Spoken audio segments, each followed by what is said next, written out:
Cümleten selamun aleyküm hanımlar. Diva Patik YouTube kanalıma hepiniz hoş geldiniz. Bugün birlikte 2 şiş dikişsiz çok güzel, çok farklı bir patik yapacağız. Ben patiğimde yeşil ve krem olmak üzere 2 tane normal patiklik ip kullandım.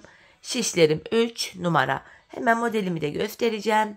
İşte hanımlar, modelimiz bu şekilde. Çok farklı, çok güzel, hoş bir patik oldu. Patiğimizin kenarları bu şekil. Tabanımız, arka bölümü. Patiğimizin hiçbir yerinde dikişimiz yok. Hanımlar, patiğimizin şu kenar bölümlerinde ben misinalı şiş kullanmakta zorlandığım için şöyle yedek şişler kullandım. Videonun başında bunu söyleyeyim.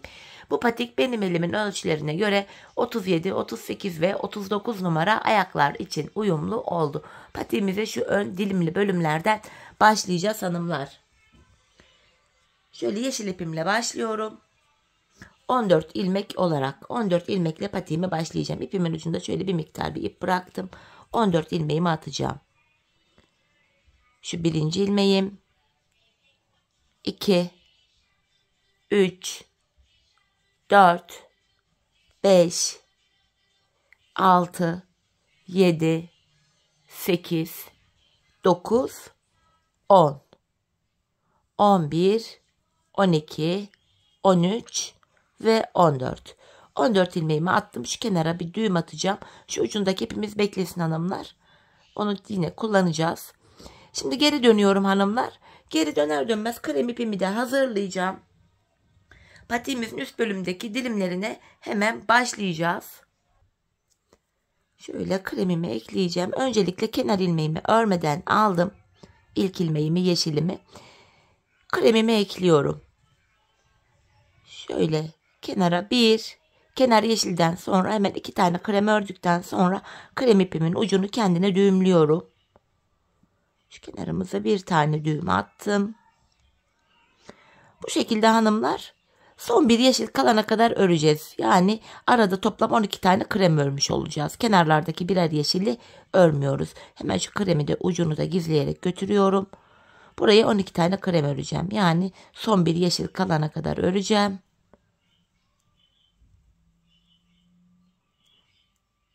Bakın son bir yeşilim kaldı. Onu örmüyorum. Geri dönüyorum hanımlar. Şimdi ilk ilmeğimi örerek başladım. 12 tane kremimi yine haroşa olarak örüyorum. Yani düz olarak. Patikte baştan sona haroşa örgü yapacağız. Ben haroşa örgüyü örgümüzün hem arka yüzünde düz örgü örerek elde ediyorum. Sonuncu ilmeğe kadar ördüm, geri dönüyorum. Şimdi hanımlar her seferinde her sırada kenarlarda birer tane krem bırakarak öreceğiz. Şimdi şu kenarda bir krem kalana kadar öreceğim. Bu defa ipim karşıda, ilk ilmeğimi örmeden aldım. Kenarımda son bir krem kalana kadar örüyorum. Şu an ön yüzdeyim bakın. Şöyle kenarımda son bir krem kaldı bakın. Bunu örmüyorum, geri dönüyorum. İpim karşıda, ilk ilmeğimi örmeden aldım. Şimdi de şu kenarda son bir krem kalana kadar öreceğiz. Şu anda da arka yüzdeyiz. Kenarda yine bir krem kalana kadar öreceğim. Her sırada kenarlarda birer krem bırakacağız. Bu şekilde. Bakın son bir krem kaldı. Geri dönüyorum hanımlar. Yine ipim karşıda, ilk ilmeğimi örmeden aldım. Şimdi buraya bir krem daha bırakacağız. Yani son 2 krem kalana kadar öreceğiz. Bakın bu defa burada 2 tane krem bıraktım. Geri dönüyorum, arka yüzdeyim. Şimdi şuraya da 2 tane krem bırakacağız hanımlar. İpim karşıda, ilk ilmeğimi örmeden aldım. Şu anda arka yüzdeyim. Diğer kenarda da 2 krem kalana kadar örüyorum. Bakın 2 tane krem kaldı. Geri döndüm. Şimdi şuraya 3 tane krem bırakacağız hanımlar. Sırasıyla önce 1, sonra 2, sonra 3. Böyle kremlerimizi kenarlarda bırakıyoruz. Bakın 3 tane krem kaldı burada. Geri dönüyorum. İpim karşıda ve ilk ilmeğimi örmeden aldım. Hemen burada da yine 3 krem kalana kadar öreceğim. Bakın burada da 3 tane kremim kaldı. Geri dönüyorum hanımlar. Yine ipim karşıda, ilk ilmeğimi örmeden aldım. Şimdi de şurada 4 krem kalana kadar öreceğiz. Bakın 4 tane kremim kaldı. Geri dönüyorum. Yine ipim karşıda, ilk ilmeği örmeden aldım. Bu kenarda da bakın 4 tane kremimi bıraktım. Şimdi geri dönüyorum. ön yüzdeyiz. Artık kenarlarda 4'er krem kalana kadar ördük. Şimdi ipim karşıda, ilk ilmeğimi örmeden aldım. Son bir yeşil kalana kadar ilmeklerimi öreceğim. Son bir yeşilim kalana kadar. Bakın son bir yeşilim kaldı. Geri dönüyorum. İpim karşıda, ilk ilmeğimi örmeden aldım. Yine burada kremlerimin tamamını artık sıra sonuna kadar öreceğim.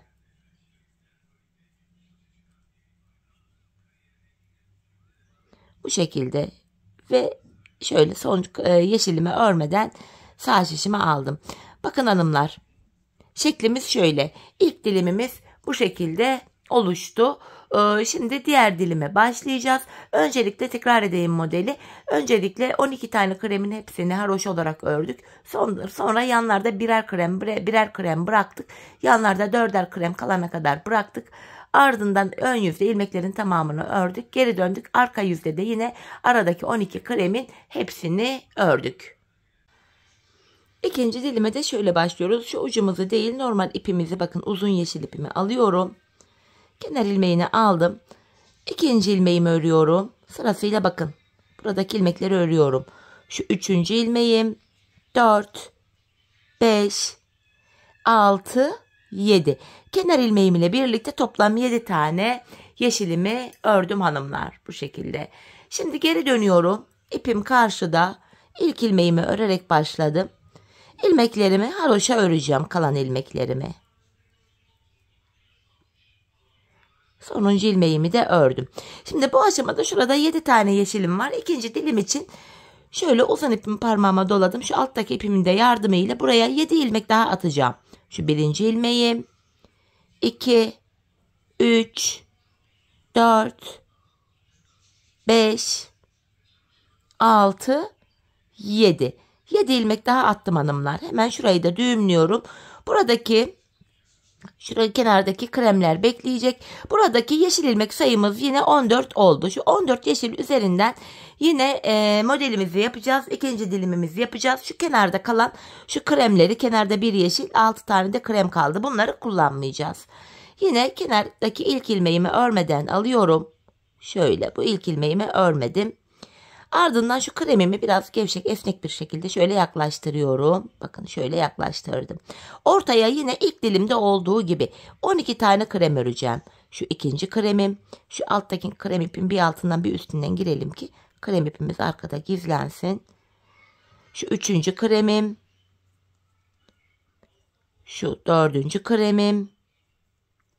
5, 6, 7, 8, 9, 10, 11, 12 kremi ördüm. Bakın ilk modelde olduğu gibi şurada da bir yeşili örmeden alıyorum. Geri döndüm hanımlar. Şu an arka yüzdeyim. İlk ilmeğimi örerek başlıyorum. 12 kremimi öreceğim yine. İkinci dilime böylece geçmiş olduk. 12 tane kremimi örüyorum arka yüzde. Sonuncuyu da ördüm, geri dönüyorum. Şimdi 12 ilmek ile bir diş haroşa ördük. Yapacağımız işlem şu. Her sırada birer tane kremi bırakacağız hanımlar. Şimdi kenarda bir krem kalana kadar öreceğim. Kenar ilmeğini, ilk ilmeği örmeden aldım. Son bir krem kalana kadar öreceğim.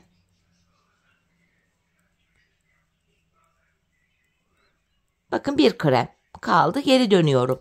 İpim karşıda, ilk ilmeği örmeden aldım. Diğer kenarda da bir krem kalana kadar öreceğim. Bakın bir krem de burada kaldı. Geri dönüyorum. Yine ipim karşıda, ilk ilmeğimi örmeden aldım. Şimdi de burada 2 krem kalana kadar öreceğiz. Her sırada kenarlarda birer tane krem bırakacağız. Bakın 2 tane kremimi bıraktım. Geri dönüyorum. Şimdi şu kenarda da bir tane daha krem bırakacağım.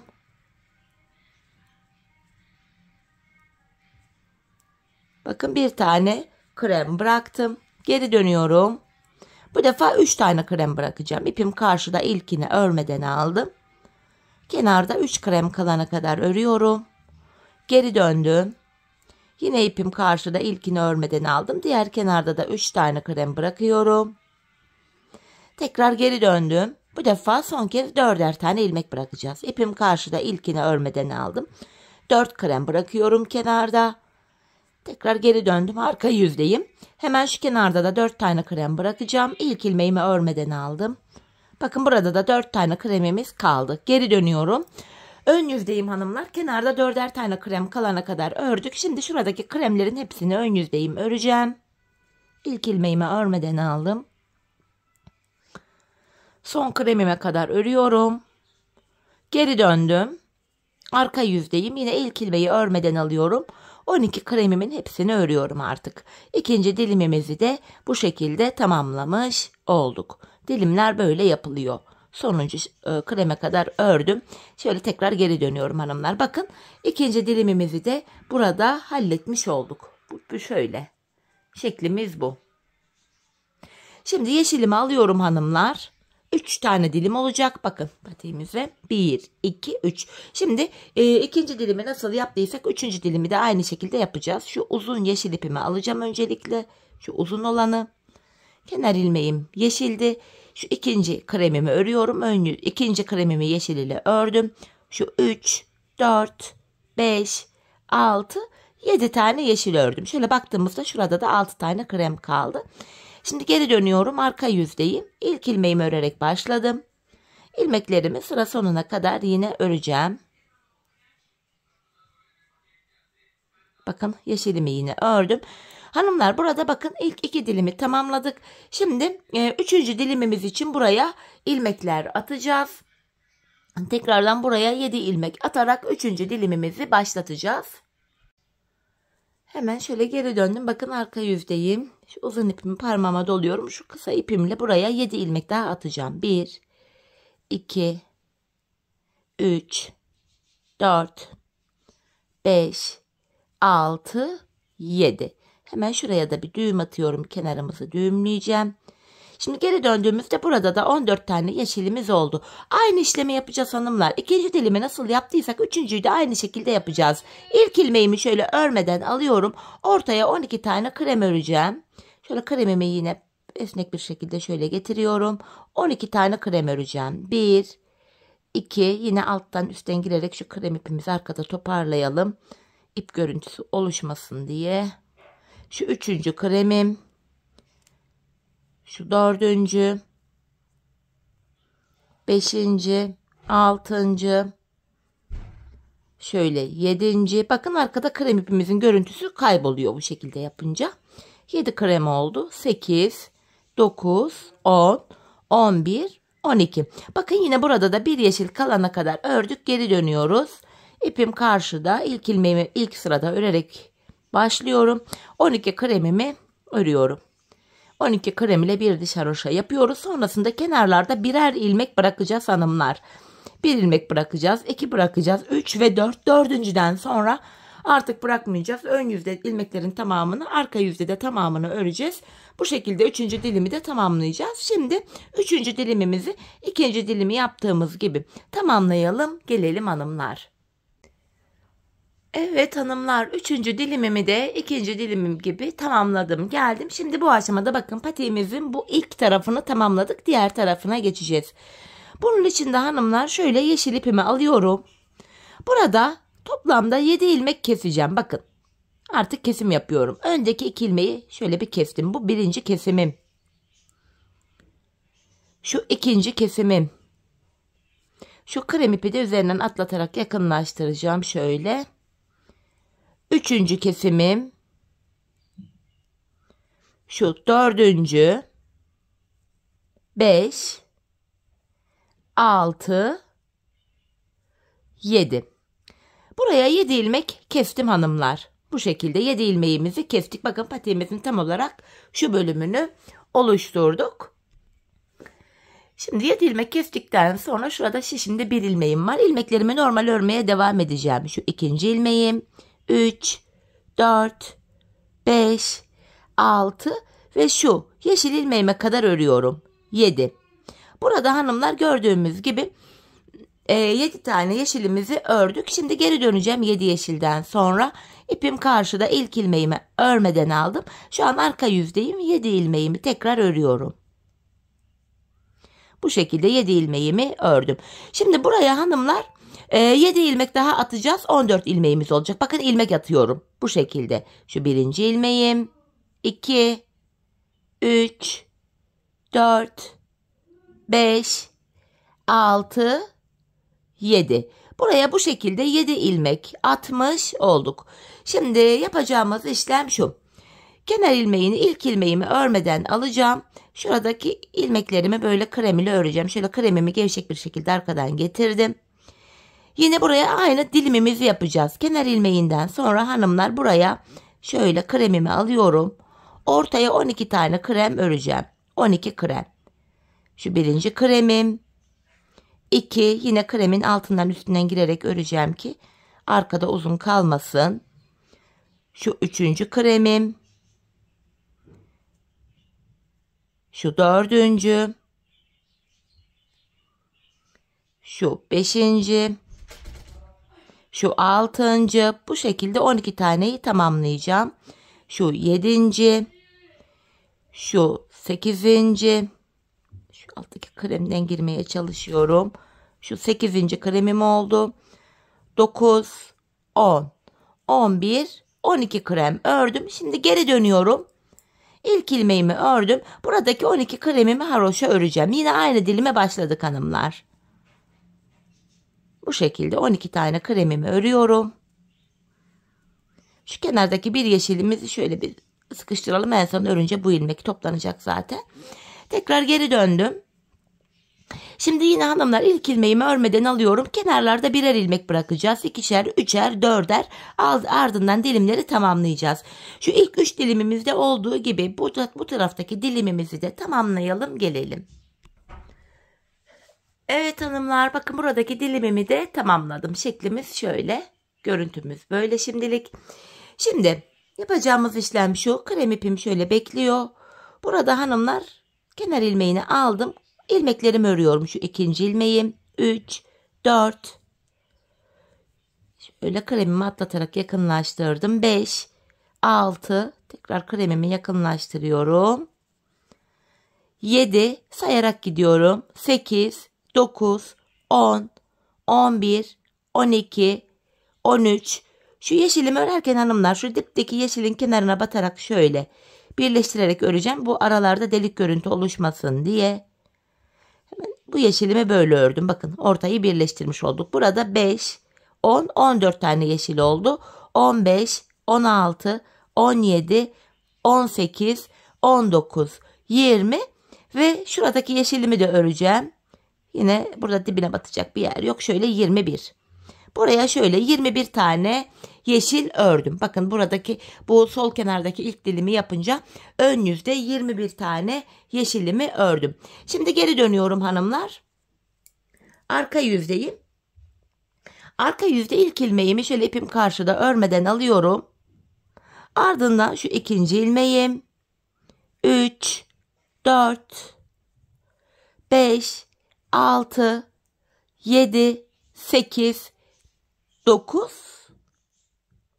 10, 11, 12, 13, 14 ilmeğimi ördüm. Bakın 14 yeşili tekrar ördüm. 4, 8, 12, 14. Tekrar şöyle geri dönüyorum hanımlar. Şimdi şuradaki 14 tane ilmek üzerine yine modelimizi kuracağız. Şöyle kremimi yaklaştırıyorum. Şuradaki ilk yeşilimi örmeden aldım. Şu kenardaki 7 tane yeşilimiz var. Bu bekliyor hanımlar. Hemen şuradaki ilk yeşilimi, ilk ilmeğimi örmeden aldım. Ortaya hanımlar yine 12 tane krem örüyorum. 4, 5, 6, 7, 8, 9, 10, 11, 12. Geri dönüyorum. Arka yüzdeyim. İpim karşıda ilk ilmeği örmeden aldım. 12 kremimi tekrar arka yüzde de örüyorum. 12 ilmek ile bir diş haroşamız oluşuyor. Yine aynı dilimi burada da devam ettireceğiz. Bakın kremlerimi ördüm, geri dönüyorum. Şimdi bu sağda bir tane, solda bir tane, 2 tane, 2, 3, 3, 4, 4 olacak şekilde birer birer ilmek bırakacağız. Sonra dilimlerimizi diğer dilimlerimiz gibi tamamlayacağız. Şimdi buradaki dilimimizi de tamamlayalım gelelim. Evet hanımlar bakın buradaki dilimimi de tamamladım geldim. Şimdi tekrar yeşilimi alıyorum. İlmeklerimi öreceğim. Şu kenardaki ilk yeşilim duruyor. Şu kremlerimi örerek başlıyorum. Şu bir kenar ilmeğinden sonra bir tane ördüm. Şu ikinci. Kenar ilmeğiyle birlikte 3 oldu. Şu 4, 5. Şöyle kremimi yaklaştırarak gidiyorum. 6. Bir tane daha yaklaştıracağım. 7 ilmek kadar yaklaştırdım. 7. Örmeye devam ediyorum. 8, 9, 10, 11, 12, 13. Şu 14. ilmeğim. Aslında şu yeşili örerken şu alta doğru batarak yaparsak hanımlar, bakın şu şekilde alttaki şu ilmek arasına batarak yaparsak ortalarda delik bir görüntü olmaz. Şöyle bakın. İkisini birlikte alarak örüyorum. Ortalar birleşmiş oluyor. İlmek saymaya da gerek yok. Sıra sonuna kadar ilmeklerimizi artık örüyoruz. Şöyle sonuncuyu da ördüm. Geri dönüyorum hanımlar. Arka yüzdeyim. Arka yüzde kenar ilmeğimle birlikte toplam 14 ilmek öreceğim. Şu kenar ilmeğim 1, 2, 3, 4, 5, 6, 7, 8, 9, 10, 11, 12, 13, 14 ilmek ördüm, geri dönüyorum. Şu kenardaki ilmekler bekliyor yine. Bu aşamada yine ilk ilmeğimi örmeden aldım. Buradaki 14 ilmek üzerine 3. dilimimizi yapacağız. Tekrardan ortaya 12 tane krem öreceğim. 4, 5, 6, 7, 8, 9, 10, 11, 12. Geri dönüyorum. İpim karşıda. İlk sırada ilk ilmeğimi örüyorum. 12 ilmeğimle bir diş haroşa oluşturuyorum öncelikle. Sonrasında yine kenarlarda birer ilmek bıraka 4'er ilmek olana kadar örüyoruz. Sonra dilimi tamamlıyoruz bu şekilde. Şöyle hanımlar. Şimdi bu şekilde bu sonuncu dilimimizi de tamamlayalım, gelelim. Evet hanımlar, bakın sonuncu dilimimi de tamamladım. Artık ilmeklerimi yeşil ipim ile öreceğim. Hemen şöyle ilk ilmeğimi ördükten sonra bu aşamada krem ipimi keseceğim. Çünkü şimdilik krem ile işimiz kalmadı. Şöyle kremimi kesiyorum. Kremimin ucunu yeşilime düğümledim. Bu aşamada artık şöyle yeşil kremi çekeceğim, tamamen karışmasın burada. İlmeklerimizin hepsini sıra sonuna kadar yeşil ipimiz ile örüyoruz. Bu şekilde patiğimizin üst bölümünü tamamlamış olduk. Şimdi kenarlarına başlayacağız hanımlar. Şöyle. Bakın patiğimizin şu bölümünü burada tamamlamış olduk. Görüntümüz, şeklimiz bu. Şimdi hanımlar burada sayalım. 4, 8, 12, 16, 20, 24, 28 tane ilmeğimiz var. Diğer kenardan da hani videonun başında misinalı çeşit kullanabilirsiniz dediğim yer burası. Diğer kenardan da yine 26 ilmek çıkaracağız. Öncelikle hanımlar yapmamız gereken şu. Geri döneceğim. Kenar ilmeğini aldım. İlmeklerimizi bu ilk sırada hanımlar sıra sonuna kadar, bakın arka yüzdeyim, öreceğim. Sıra sonuna kadar ilmeklerimizi haroşa örelim, gelelim. İlmeklerimi ördüm hanımlar. Şimdi ön yüzdeyim. Tekrar kenar ilmeğimi örmeden aldım. İlmeklerimi tekrardan sıra sonuna kadar örüyorum. Bu şekilde bu 28 ilmeğimizi haroşa örelim, gelelim. 28 ilmeğimi ördüm hanımlar. Şimdi bir diğer şişime alıyorum. Bakın şu diğer yarısından da patiğimizin 28 adet ilmek çıkaracağım. Bu şekilde. Hatta şu ilmeği çıkarırken şu bir alta girelim. Altta delik bir görüntü oluşmasın. Hemen şuraya girerek şöyle ilmeklerimizi çıkaracağız. 28 ilmek de bu diğer kenardan çıkaracağız.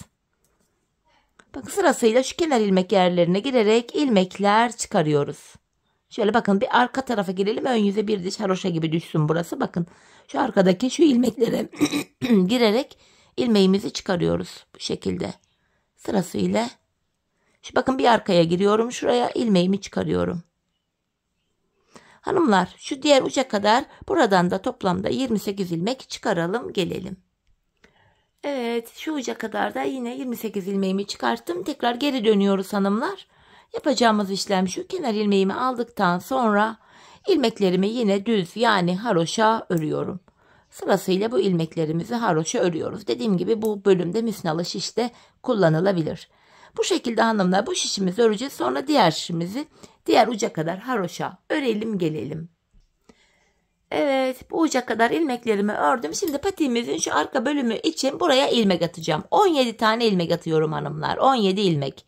1, 2, 3, 4, 5, 6, 7, 8, 9, 10, 11, 12, 13, 14, 15, 16, 17.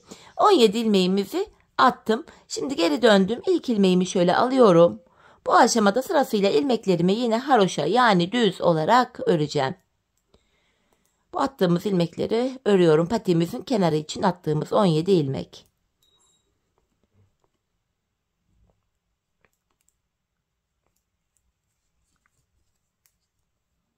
Düz yani haroşa örüyorum.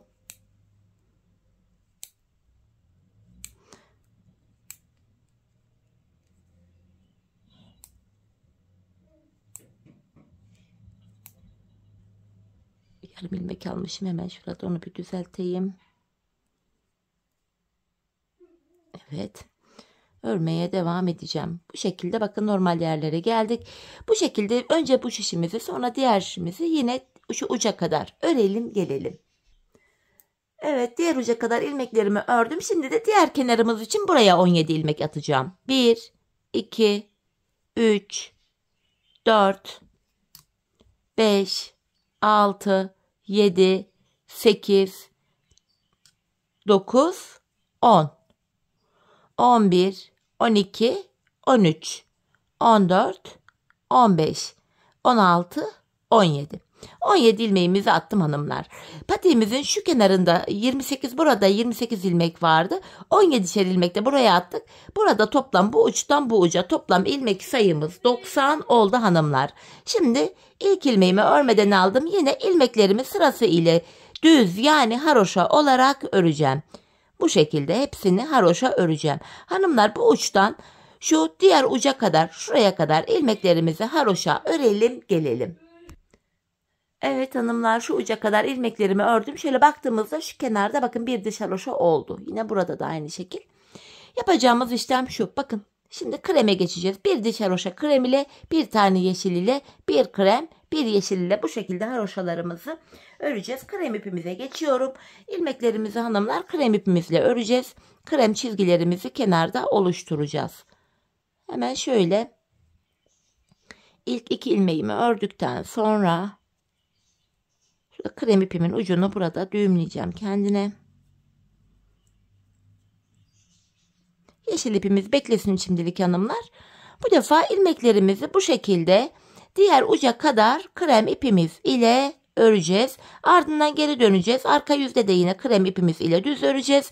Böylece burada krem ile bir diş haroşa düşmüş olacak hanımlar. Bu şekilde diğer uca kadar öreceğiz. Ardından geri döneceğiz. Bir diş haroşa krem ile düşmüş olacak. Ardından bir diş haroşayı yeşil ile yapacağız. Sonra tekrar krem ile, sonra yeşil ile. Şu kenarda toplamda 5 diş haroşa olacak. Bakın ilki yeşil ile, ikinci krem, üçüncü yeşil, dördüncü krem, beşinci yeşil. Burada hanımlar sırayla şu kenardaki haroşaları şu diğer uca kadar öreceğiz, döneceğiz, öreceğiz, döneceğiz. Burada toplam 5 diş haroşamız olana kadar örelim gelelim. Evet hanımlar, patiğimin bu kenarını ördüm geldim. Bir yeşil, bir krem, bir yeşil, bir krem haroşalarımı yaptım. Şimdi patiğimizin şu arka bölümünde hanımlar tam olarak şurada yüksek bir görüntü olsun diye şöyle bir işlem yapacağız. Öncelikle kenar ilmeğini aldım. 20 ilmek öreceğim. 2 kenar ilmeğiyle birlikte toplam 20 ilmek. 3. ilmeğim 4, 5, 6, 7, 8, 9, 10, 11, 12, 13, 14, 15, 16, 17, 18, 19, 20. Geri dönüyorum hanımlar. 20 ilmek ördüm, geri döndüm. İpim karşıda, ilk ilmeğimi örerek başladım. Arka yüzde 20 ilmeğimi örüyorum. Ön yüzde 20 ilmek ördüm, geri döndüm. Arkada böyle yüksek topukta öyle bir görüntü oluşturacağız. Evet, sonuncu ilmeğimi de ördüm. Şimdi tekrar ön yüzdeyim. Bu defa da 18 ilmek örüp döneceğiz. Her seferinde ikişer ikişer ilmek eksilterek devam edeceğiz. Kenar ilmeğim 1, 2, 3, 4, 5, 6, 7, 8, 9, 10, 11, 12, 13, 14, 15, 16, 17, 18. Bakın 2 ilmek daha bıraktım. Geri dönüyorum, arka yüzdeyim. Arka yüzde yine ilmeklerimi sıra sonuna kadar haroşa öreceğim. İlk sırada 20 ilmek ördük, döndük. İkincide 18 ördük, döndük. Ön yüzde bu defa 2 ilmek daha eksilteceğiz. 16 ilmek öreceğiz, döneceğiz. Evet hanımlar, sonuncu ilmeğimi de ördüm. Tekrar ön yüzdeyim. Şimdi de 16 ilmek öreceğim. Kenar ilmeği 1, 2, 3, 4, 5, 6, 7, 8, 9, 10, 11, 12, 13, 14, 15, 16. Geri dönüyorum. Yine arka yüzde bu 16 ilmeğimi haroşa öreceğim. Ön yüzde bu defa 14 ilmek öreceğiz. 2 ilmek daha bırakacağız. İşlem böyle devam edecek hanımlar. Sonuncu ilmeğimi de ördüm. Şimdi ön yüzdeyiz. Bu defa 2 ilmek daha bırakacağız. 14 ilmek öreceğiz, döneceğiz. Sonraki sırada 12, 10, 8, 6. En son 6 ilmek kalana kadar ikişer ikişer ilmekleri bırakacağız, öreceğiz hanımlar. Bu şekilde patiğimizin bu kenarını tamamlayalım, gelelim. Evet hanımlar, patiğimin bu kenarını tamamladım. Her seferinde ikişer ikişer ilmek azalttım. En son 6 ilmek ördüm, geri döndüm. Patiğimizin bu kenarını tamamladık. Bakın burada şöyle bir görüntümüz oluştu. Şimdi kenar ilmeğini alıyorum. Diğer kenarda da aynı işlemi yapacağız. Diğer kenarımızda, yani şu tarafta. Bu nedenle şimdi ilmeklerimizi diğer uca kadar hepsini, yani şu uca kadar haroşa örelim, gelelim. Evet hanımlar, bu uca kadar ilmeklerimi ördüm, geldim. Şimdi geri dönüyorum. Burada da aynı işlemi yapacağız. Arka yüzde başlıyoruz hanımlar burada da. Kenar ilmeği ile birlikte toplam 20 ilmek öreceğim. Şu 3. ilmeğim, 4, 5, 6, 7, 8, 9, 10, 11, 12, 13, 14, 15, 16, 17, 18, 19, 20 ilmek ördüm, geri dönüyorum. Diğer tarafta yaptığımız işlemin aynısını burada da yapıyoruz. İlk ilmeğimi örerek başladım. Sıra sonuna kadar 20 ilmeğimi öreceğim. Sonraki sırada 18 ilmek öreceğiz. 16, 12, 10, böyle 6 ilmek kalana kadar devam edeceğiz. Evet, sonuncu ilmeğimi de ördüm. Tekrar geri dönüyorum. Şimdi de 18 ilmeğimi öreceğim. Kenar ilmeği 1, 2, 3, 4, 5, 6, 7, 8, 9, 10, 11, 12, 13, 14, 15, 16, 17, 18. Tekrar geri dönüyorum. İlk ilmeğimi örerek başladım. Diğer ilmeklerimi de sıra sonuna kadar öreceğim. Sonraki sırada 16 yapacağız hanımlar. Böyle ikişer ikişer gidecek. Diğer kenarı nasıl yaptıysak burada aynı yapılacak. Sonuncu ilmeğimi de ördüm. Şimdi bu kenarımızda da hanımlar son 6 ilmek kalana kadar ilmeklerimizi her sırada ikişer ikişer eksilterek örelim, gelelim. Evet hanımlar, bu kenarımızın da arka bölümünü tamamladım. En son 6 ilmek kalana kadar ördüm, döndüm. Şimdi geri dönüyoruz artık. Bu aşamada yapacağımız işlem şu: kenar ilmeğini aldım. İlmeklerimizin tamamını yine haroşa olarak öreceğiz. Hepsini haroşa örüyoruz. Bu şekilde hanımlar şu diğer uca kadar, bakın şu diğer uca kadar ilmeklerimizi örüp gelelim. Evet hanımlar, diğer uca kadar ilmeklerimi ördük. Artık şu patimizin burnundan başlayarak tabanına geçeceğiz. Bu sağ taraftaki şişimde 45 ilmek var. Sol tarafta da 45 ilmek var.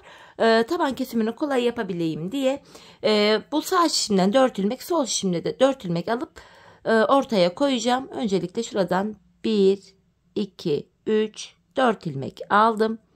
Şimdi diğer şişimden de 4 ilmek alacağım. Buruna 8 ilmek ile başlayacağız. Şu 2, 3, 4. 4'er ilmek aldım. Bu yanlarda 41'er ilmek kaldı. Her ikisinden de 4'er ilmek ortaya ekledim. Şimdi tabanımızı yapacağız hanımlar. Öncelikle Bu ilk şişimde 41 ilmeğim kaldı. Buradaki 41 ilmeğimizi sıra sonuna kadar, yani şu burun kısmına kadar örelim gelelim. Evet hanımlar, bu 41 ilmeğimi ördüm. Şimdi de burun kısmındaki 8 ilmeğimi öreceğim. Burunda 14 ilmek olana kadar taban bölümde yanlardan birer birer ilmek ekleyeceğiz. Bakın öncelikle 8 ilmeğimi ördüm. Şimdi bir ilmek de yan taraftan alarak ortaya ekledim. Ortada 9 ilmek oldu. Geri dönüyorum. İpimiz hep karşıda olacak ve ilk ilmeği örmeden alacağız. Orta bölümdeki 9 ilmeğimi örüyorum. Şimdi de şu kenardan bir ilmek örerek ortaya ekledim. Ortada 10 ilmeğimiz oldu. Geri döndüm. Yine ipim karşıda. İlk ilmeği örmeden alıyorum. Ortadaki 10 ilmeğimi öreceğim. Yan taraftan bir ilmek örerek ortaya ekledim. Ortada 11 ilmek oldu. Geri döndüm. Yine ipim karşıda. İlk ilmeği örmeden aldım. Şimdi de 11 ilmeği öreceğim.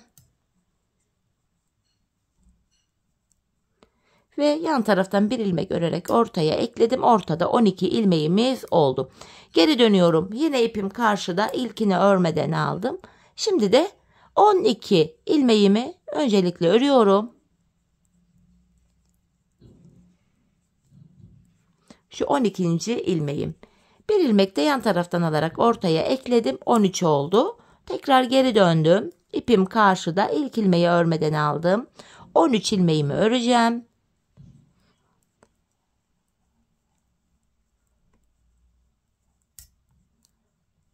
Ve son kez yan taraftan yine bir ilmek aldım. Bunu da ortaya ekledim. Ortada 14 oldu. Artık tabanımız 14 ilmek üzerinden kesilmeye başlayacak hanımlar. Yapacağımız işlem şu. Tabanda 14 ilmeğimiz var. 13 ilmek öreceğiz. 14. de kesimi yapacağız. Yine ipim karşıda. İlk ilmeği örmeden aldım. Tabanımda son bir ilmek kalana kadar öreceğim. Yani 13 ilmeğimi öreceğim. 14. de kesimimi yapacağım. Bakın son bir ilmek kaldı. Bunu örerken kenardan da bir ilmek alıyorum. İkisini keserek örüyorum. Kesimden sonra geri döndüm. İpim karşıda, ilk ilmeği örmeden aldım. Tekrar tabanda son bir ilmek kalana kadar öreceğim.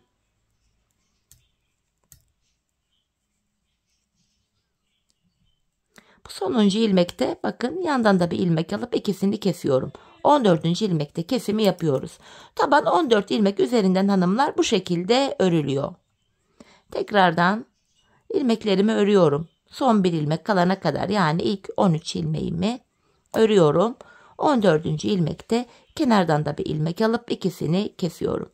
Tabanımız 14 ilmek üzerinden bu şekilde örülecek hanımlar. Biz bu kesme işlemine sağ ve sol taraftaki ilmekler bitene kadar devam edeceğiz ve kesim sonunda şişimizde sadece tabanda kullandığımız şu 14 ilmeğimiz kalacak. Şimdi tabanımızı hep birlikte tamamlayalım gelelim. Evet hanımlar, patiğimin tabanını ördüm geldim. Şişimde 14 ilmeğim kaldı. Şimdi bu 14 ilmek ile arka bölümü yapacağız. Yine haroşaya devam edeceğim. İpim karşıda, ilk ilmeğimi örmeden aldım. Son 2 ilmek kalana kadar ilmeklerimi örüyorum. Son 2 ilmek kalana kadar. Son 2 ilmeğimi kestim. Şişimde 13 ilmek kaldı. Bu aşamada bakın burada kenar ilmek yerleri var. Hemen şuradaki ilk kenar ilmek yerine gelerek ilmek çıkarttım. Tekrar 14 ilmeğim oldu. Bu şekilde hem patiğimizin arkasını örüyoruz hem de arka bölüm şu kenarlara eklenmiş oluyor. İlmek çıkarttıktan sonra geri dönüyorum. Yine ip karşıda, ilk ilmeği örmeden aldım. Aynı işlemi yapacağım. Son 2 ilmek kalana kadar öreceğim. Bu şekilde son 2 ilmeğim kalana kadar ördüm. Yine son 2 ilmeğimi kesiyorum. Şimdi de diğer kenarda şöyle arkadan öne doğru girerek ilmek çıkarıyorum. Ardından geri döndüm. Patiğimizin arkasında yapacağımız işlem bu. Son 2 ilmek kalana kadar öreceğiz. Son 2 ilmeği keseceğiz ve sıradaki kenar ilmek yerinden ilmek çıkaracağız. Bakın son 2 ilmeğim var. İkisini keserek örüyorum ve sıradaki kenar ilmek yerine ilmeğin iki kanadına birden girerek ilmek çıkartıyorum. Geri döndüm. Yine ipim karşıda, ilk ilmeği örmeden aldım.